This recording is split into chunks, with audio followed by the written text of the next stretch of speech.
So, I'm very excited to be here tonight. Thanks so much for this opportunity, Casey. I don't know if you have had a bad day ever, but I've had quite a few. If it's truly, truly bad, have you ever wondered, where is God today? It's going horribly. It's just awful. It could be, I got in a car accident, I had a divorce, my family's not speaking, a huge fight, something. And it seems kind of like a paradox or almost contradictory of, we know a good God is sovereign, but on our very worst moments, where is God? Seems absent, and why would he be absent then? It reminds me of that cliche poem, I don't know if you guys have heard it, where God is pictured as walking along with us along the sands of time on a beach. And someone stops, and they look back, and they say, God, we were together all this time, but I look and see at the hardest parts, there's only one set of footprints. And that's when God says, oh, that was when I carried you. I never abandoned you, I carried you. Some of my bad days, on a much lighter level, were really ridiculous. I was notorious in my family for not having like a bad day, but just like dramatic, over-the-top bad days. Like it wouldn't be one thing going on, it'd be 50. So much so that when my siblings went off to college and they had a hard day, they would call me saying something along the lines of, oh my goodness, did this embarrassing thing, it was awful, I know you've had a worse one, and please tell me about that so I can feel better about my bad day. I'm like, yeah, you fell down the stairs, I get it, it's so embarrassing. Do you remember that time, like freshman year in high school, I was campaigning for class president, but when it was my turn to give the speech, I stood too far away from the mic so no one could hear what I was saying, and I was telling jokes and laughing, so I was just on a stage, no one could hear me, like laughing to myself. It was like a total weirdo. My mom says it was probably a good thing though, because my jokes were pretty bad. It would be along the lines of like, what's brown and sticky? A stick. There you go. Thank you, James. So we definitely had some bad days that were embarrassing for sure. Abraham had a horrible day. Like worst day in his life, very comparable. If you think of your worst day, like absolute worst, Abraham's was just along those lines. Truly, truly terrible. But before we get into that worst day of his whole life, I'm going to give you some broader context. Now, before you check out, like, oh God, why my Bible? I'm going to explain why context really matters. If you were going to get to know me, you only had a snapshot, and unfortunately that snapshot was me driving, you'd think I was aggressive, easily angered, I like making noise way too much, cutting people off, you definitely, okay, those are all true things, so let me think of a better context to get you a broader perspective. I have a friend that works in a brewery, and when I say that, you might think, oh, well, maybe he drinks a lot, maybe he hangs out with people that drink a lot, and we can start to make assumptions on a small snippet. But what if I told you this person was not only in seminary, but he sees God's presence everywhere, everywhere. And that as an extension of hospitality, when someone comes through his door, he sees it as an opportunity to mirror God's grace. In this time, I want you to feel welcome, known, and loved, and celebrated, just like God does for us each and every day. That God is present even in the craziest moments. I see some people looking over, and yes, it's my boyfriend, but I didn't want that to get distracted. So yes, context matters. So before we begin with Abraham on his worst day, we'll look at the very first day we see Abraham. And this we find in Genesis 12:1-3. If you don't mind putting that up on it, it's on page 10, very early in the Bible. He's a big deal. So, call of Abraham, it's on page 10, chapter 12. We're going to just read the first 3 verses. The Lord had said to Abram, leave your country, your people, your father's household, and go to the land I will show you. I will make you into a great nation, and I will bless you. I will make your name great, and you will be a blessing. I will bless those who bless you, and whoever curses you, I will curse. And all peoples on the earth will be blessed through you. There's a lot tied up into those tiny 3 verses. The first thing that God says to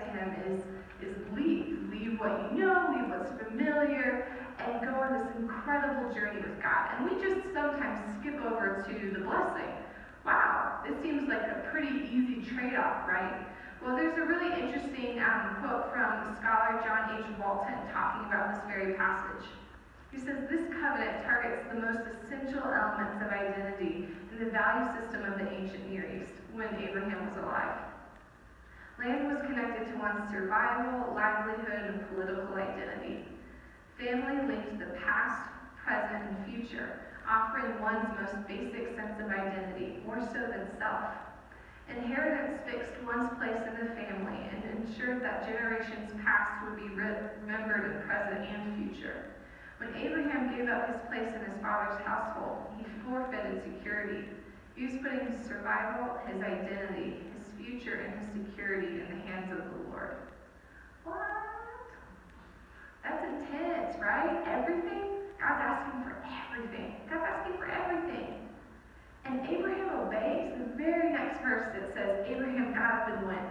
And the way this narrative plays out, it's immediate. God was immediately obedient. Not God, Abraham, so sorry. And Abraham immediately obeys God. And it says even in other sections of Scripture how impressive Abraham, the father of our faith, was. In Romans 4:3 it says, Abraham believed God and it was credited to him as righteousness. Incredible. We should be expecting big things from Abraham, right? God, all-knowing, all-powerful, all-present, chose one family through whom God would redeem the whole world. God asked Abraham to be obedient and to be in relationship, and then this amazing journey begins. And Abraham obeys. This radical action begins a redemption story that we are currently invited into. Big deal. So the very next time we see Abraham, crisis mode. We kind of almost get a whiplash from how quickly things change. So we see Abraham being obedient, and then we immediately see a famine. So to be rescued from the famine, they go to Egypt. So we see threat number one, they're going to starve. How is this promise going to come through to fulfillment if they're not even alive to have God work through them? Threat number two, they're in Egypt. So in Egypt, Sarah is a wonderful woman, and Abraham is nervous that when they go, Pharaoh's going to say, wow, she's so beautiful. Fortunately, she's married. Wish I could figure out a way to solve this problem. Oh, murder. Murder would solve this problem, and all of a sudden she wouldn't be married anymore. Now, before we get too judgy on Pharaoh, let's remember that our own King David did something very similar with Bathsheba. So this is a fairly common template of someone in power taking advantage of someone who's not in power. So Abraham and Sarah go to Pharaoh, and Abraham introduces himself and also introduces Sarah as his sister. Okay, so we just see Abraham radically obey God, give everything up, and then chicken out?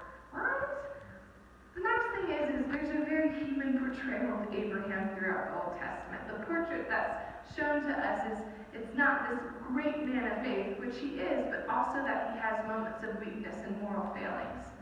So Pharaoh, thinking, oh, sister, totally fine if I marry her, takes her in to be his wife. Threat number two gets even worse. Now Abraham and Sarah are separated. How is this going to be resolved? The God who made the covenant with Abraham, who is ultimately the one upholding it in everything, intervenes.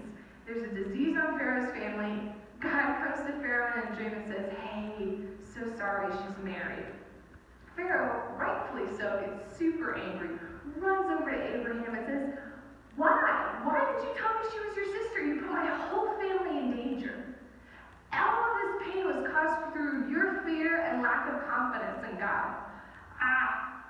Again, this man is giving us multiple perspectives on what's happening, and the consequences aren't limited to just Abraham.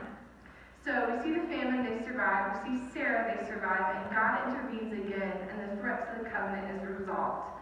God is faithful. So we'll continue on through Genesis to get a more full picture of what Abraham looks like before we come to Abraham's worst day ever. So Abraham has Sarah now, he has cattle, he's a wealthy dude, he's got his family traveling with him, and it's almost one of those problems where he's too rich. Do you know what I'm talking about? Do you have any friends that have like rich people problems? Where it's like, oh no, my iPhone 9 billion broke today. And you're like, how is that even out? But so his family starts fighting over resources. And we see this man be generous, take a step back and allow his nephew to choose the land. And at first glance, it seems like his nephew made the selfish and kind of right choice. He gets the better land, more water, more option for his cattle. But in reality, we'll see a little further down the road, it was probably a foolish choice. Abraham is open-handed, he's generous. Then the foolish nephew gets kidnapped. And he's not necessarily a part of the covenant. God made a covenant with Abraham to bless all people. And so what happens to Lot is, familially probably important to Abraham, but not necessarily so to the nature of the covenant, which has been the main thrust of the narrative so far. But in Genesis 18:19, it talks about how God chose Abraham so that he would direct his household to be faithful and just. And so a characteristic of the family of God is defending family, right? Going forward and making sure that those who are being taken advantage of aren't actually taken advantage of. So he goes and rescues the foolish nephew, even though he's not commanded to, told to, needs to for the sake of the covenant, but just out of the man of who he is. Finally, we see this extremely dramatic scene between Abraham and God. So God says, Abraham and I are friends. But this land that your nephew has chosen was actually a very terrible choice. It's right next door with the murderous, horrible city of Sodom and Gomorrah. Now, we kind of, in our culture, make light of Sodom and Gomorrah, and even of sin sometimes. Sometimes they're like abstract concepts. But we forget, at least I do, we forget that sin has horrible consequences. It causes death. It's different than telling a white lie. These things diminish and devalue the human condition on a level that's so not appropriate. Even knowing this, even knowing that the city of Sodom and Gomorrah is a place of murder and rape and horrible things happening, truly heartbreaking evil, Abraham still goes to God and pleads on Sodom and Gomorrah's behalf. This is a man of true compassion. He says to God, God, you are a good God. You're a just God. What if there's 50 people in the city? You wouldn't swipe away the righteous with the unrighteous. You don't make blanket statements like that. Wouldn't you save the city if there's just 50 good people there? God says, for the sake of 50, I will not do this. Abraham gets a little bold and comes back and he's like, okay, what about 45? There's 45 people in the city. God says, okay, for the sake of 45, I will spare the city. 40? For the sake of 40. 30? For the sake of 30. 20? For the sake of 20. And at this point, you're like, okay, maybe Abraham did really know what was going on, and 20 was probably the high bar. So at the very end, he's like, 10. If there's 10 people in this place that are righteous, will you spare the city? God says yes. If there are 10 righteous people. And this portrait of Abraham is also a portrait of God as well. God wouldn't have saved 10 people. He would have spared an entire city. An entire city of people who are his creations, who love him, who want to uphold what his values are. We're his representatives. So when someone devalues another human, they're devaluing the image of God. So he's watching an entire city just destroy itself. For 10 people, he would have let all of that go and forgiven them. So you think, how could it get so bad? How is it that there's not even 10 people in this city that are righteous? Well, it talks a lot in the Old Testament about waiting until the evil is at its peak. God is perfectly good, perfectly patient, perfectly sovereign, which means that God knows the climax at when a city is at its lowest, when a people have reached its absolute worst. We see this not just in the Old Testament, but in the New Testament as well. As the church is like, okay, where's Jesus? We'd really like him to return right now. In 2 Peter 3:9, Peter states that the Lord is not slow in keeping his promises, as some understand slowness. He's patient with you, not wanting anyone to perish, but everyone to come to repentance. He waited until there was no chance of hope for Sodom and Gomorrah. He waited until every single person that had an opportunity to turn away chose not to. So we see this God of incredible mercy again show his love and compassion with the story of Hagar, right? So when Abraham and Sarah were unable to have children, Sarah comes up with kind of a wily plan. She says, here's my maidservant, have a kid with her, and then I'll treat it as my baby, and that way if God doesn't really provide, we'll be okay, it'll all work out. So it's effectively a statement of like, God can't really do this, right? Like, I don't actually think this can happen. Totally bit Sarah in the butt. Hagar has a kid, and then she belittles and mocks Sarah for not being able to have one. In the ancient Near East, having a kid wasn't just a sense of fulfillment. It was the only way a woman had any stature. And not just because she was fertile, but also because they needed kids to work the land. That was how you continued the family business. It was also how you made sure that your name wasn't wiped out of the history books. They didn't have Facebook at that time, so it was really more word of mouth stuff. So Hagar has Ishmael. She starts being mean to Sarah, and Sarah starts being mean to Hagar. It's really an unfortunate cycle that's happening, to the point where they're thrown out of the house. So now Hagar, through no fault of her own, in the sense of she didn't desire to have this child, is suffering in the wilderness. You see a single mom with her child abandoned and about to die. They run out of provisions. They're in the middle of the desert, and Hagar can't bear it. She can't watch her son die. It's her only child. So she crawls away, crying out to God, "Where are you? My son is dying." And God opens her eyes and shows her a well. And Hagar literally calls God the God who sees, the God who sees. So the forsaken, the small, the people who aren't even main characters, central to this grand overarching covenant that we get to be included through, God hears. He has a heart for the small. He's a God of compassion. He wants to save a city, and he hears the woman's voice who's crying out in the wilderness. It's with this framework of thoughtful man of radical obedience and a God of unfailing love and unwavering patience that we come to the final threat to the covenant, Ishmael. Hagar and Ishmael are brought back into the family, and Sarah and Abraham still haven't had a kid. And Abraham and God keep reaffirming the covenant and reaffirming the covenant and reaffirming the covenant. It's through Sarah and your child. It's through Sarah and your child. So when Abraham prays for Ishmael to actually be the son of the covenant, it's not just out of love to Ishmael. It's also out of fear that God's not really going to provide. Sarah finally has a son, and now she has no use for Hagar, right? This was just like baby backup plan number, 3. This isn't an important child to me. She made my life hell. Get her out. Abraham is distressed. So, sometimes why we think the Old Testament is dry is because there's not a lot of feelings described. So when Abraham and Eve are kicked out of the garden, we can assume they were probably upset, but it doesn't say and Eve left mascara running down her face, and Adam with his head hung down low, dragging his feet. We're just left to take our own personal experience and let the text speak to that, giving us life, and we can probably guess what the emotions were going. This isn't the case. It says Abraham is distressed. He's distraught. His wife is asking him to throw out one of his sons. He can't do it. God actually has to come down and intervene and says, "It's okay.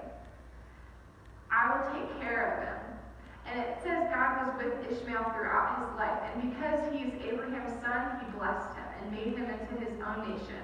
But again, he reaffirmed, the child of promise, the child who I will work through, is Isaac. All right, we did it. We've come to the worst day ever. We've come to the binding of Isaac. This is the final divine conversation between God and Moses. The first one of the covenant and the threat to the covenant. These are the bookends through which we are to see God and story we probably all know the ending to, but I'm going to ask you to pretend that you don't know the narrative. We're going to approach the text as first-time readers, eternal first-time participants. So let's turn to Genesis 22, 1 through 3. I believe it's on page 19 of the Blue Bible. Or you can read it on the screen. Sometime later, God tested Abraham. He said to him, "Abraham." "Here I am," Abraham replied. Then God said, "Take your son, your only son, Isaac, whom you love, and go to the region of Moriah. Sacrifice him there as a burnt offering on the mountain I will tell you about." And then the next verse just says, "Early the next morning, Abraham got up and went." What? What's happening? Verse 2 just throws out the whole narrative we've been building up throughout Genesis. This is the kid. This is the promised child. How is this now threatened by God's own command? That doesn't make sense.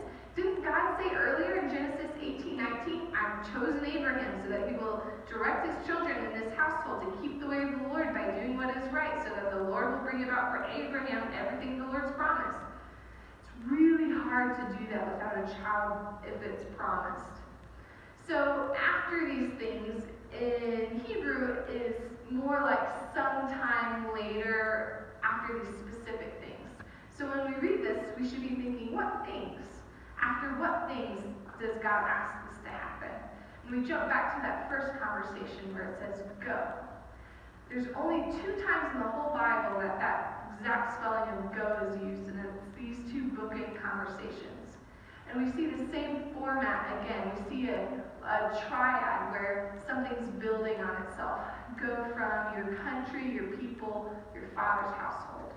Take your son, your only son, the one whom you love. The Hebrew scholar Ellen Davis talks about how Hebrew midrash, which is rabbinic commentary almost, adds a conversational piece to this interpretation. So it's not just God speaking, it's God and Abraham responding. So when God says, "Take your son," Abraham tries to wiggle out of it, and he says, "2 sons, your only son. Each of my sons is the only son of their mother. Isaac, whom you love." He gives no way out. Again, this doesn't make sense. And even though we went through the context of God as relational and loving and Abraham as a man of compassion and feeling, sometimes we reduce this story to one dimension. It just seems like a horrible God asking a really bad father who quickly agrees to the worst thing ever. We need to remember to look at this story as if they're still people, because they are, and have feelings. So one of my all-time favorite artists is Rembrandt. He was a Dutch painter that lived in the 1600s, and he did a lot of self-portraits, and he did a lot of biblical stories, and he actually painted this one. So he said in 1634, he was kind of like a big deal. He got married, he and his wife moved to the coolest part of town, kind of like the Soho of the Netherlands, and he painted this amazing painting of the Binding of Issac. It's so dramatic. It's like dark, lots of vivid colors. The angel barely stops Abraham before he cuts into Isaac. It's over the top. And it's kind of what we think of when we read this story a lot of time, or at least the image that's called to mind in my mind. Just like it barely happens, and there's not. I mean, like Isaac's face is literally being suffocated. The angel looks like she's about to like swat Abraham in the head. The second painting that happened was after a lot of tragedies in Rembrandt's life. He had 2 kids pass away when they were infants, and only one surviving son, whose wife passed while giving Titus his only remaining son birth. He's experienced tragedy. He now only has 1 son. So the painting goes from this dramatic scene into this incredibly intimate scene, where Abraham is clutching Isaac to his chest and covering his eyes in a moment of compassion. and the angels covering Abraham, almost sheltering him with wings. The beginning of this verse in chapter 22 says, God tested Abraham. So we know from the outset, even though this story is just truly horrific, that God didn't desire human sacrifice. Throughout the rest of the Old Testament, the sacrifice that God desires is the first fruit of either animals or grains. And the purposes for these sacrifices were a myriad of reasons. Some of them were to remember God gave first and we give back, to remember who's truly the provider. And there's also the symbolism of atonement. We can't be in right relationship with God without something paying the cost of our sin. Sin is so ugly, it breaks so deeply that there needs to be something that rectifies the situation. God can't just simply ignore it. This atonement comes at great cost to Abraham. There's a heavy burden to play. And this is uncomfortable. There's no context, even though we've gone over who Abraham is and who God is, that makes it better, that God required everything. It's a complete and total devotion to God that God commands us to make to Him. And I think especially in modern times, absolutes give us kind of the willy-nillys. A little bit like maybe Abraham did, trying to kind of squirm out of it. But like I tithe, and sometimes I come to church, and I also, I prayed like when my kid was sick or something like that. And not that those aren't good and important things. God just asks all, and not for all of perfection or all of right deeds, but all of who we are. God ultimately did not ask Abraham to make the sacrifice. And it's not Abraham that was being sacrificed. The burden was on the person bringing it. So Abraham was bringing something to sacrifice. It was hurting him, not Isaac, ultimately. The burden was on him. God didn't ask Abraham to make his son die, nor did he let Hagar watch his son die, nor did Isaac have to die on the wood that he carried. This is not a God who's unfeeling, but present in our suffering. He's also the one who holds nothing back and pays the ultimate price. He was the one who had to watch his son die and suffer. He was the one who watched his son be thirsty and not be given water. And he was the one who watched Jesus carry the wood on his back up to the cross. Can you imagine God's heartbreak? No matter what, no matter him knowing in the ending, there's still just this great and terrible cost that God paid on our behalf. God paid the ultimate price and asks us to give everything in return. Because this is a relationship of mutual beauty and loving sacrifice. Would you pray with me? Dear Heavenly Father, thank you so much that you make sacrifices that we are unable to. Thank you that you're a God of unending love, that never gives us more than we can bear and is always aware of our cries in the desert. Thank you for sending your Son. Thank you that we get to be in relationship with you and that you revealed yourself in this good, glorious, and holy book. In Jesus' name, amen.